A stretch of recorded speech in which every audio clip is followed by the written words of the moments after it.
amatungo yose amaraso ari mu ishyamba ryose umwuka wose bigumurirwa nawo. Gwino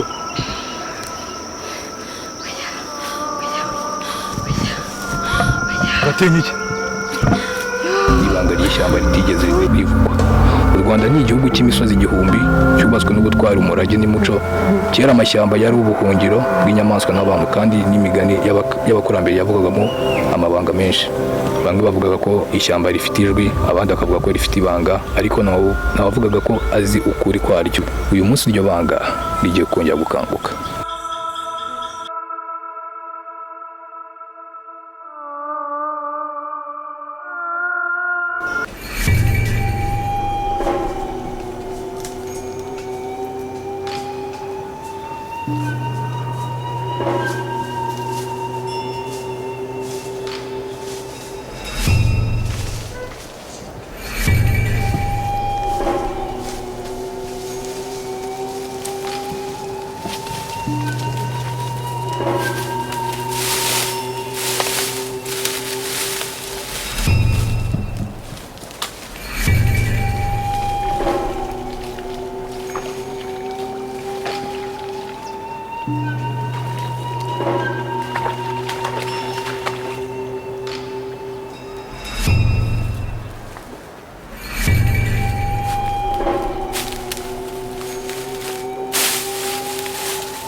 Who is there?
amazi se kasa nabi ngiye kubona ukuntu ari gusa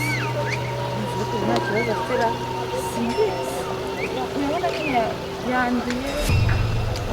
turabe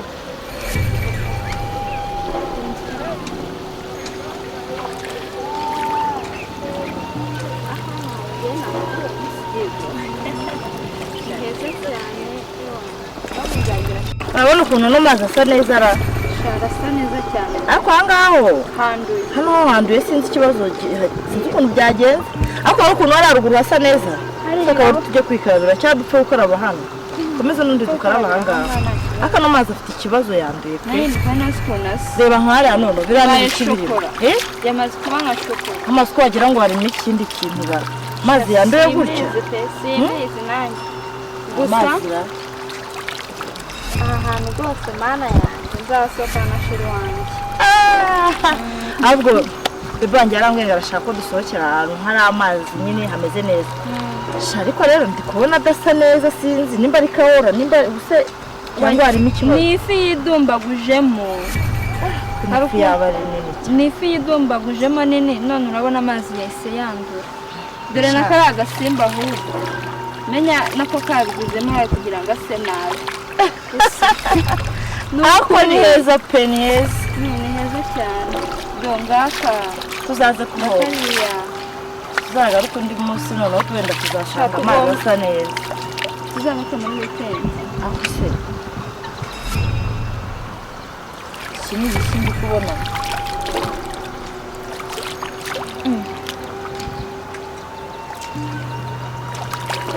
icyo ni igiki tuza turebe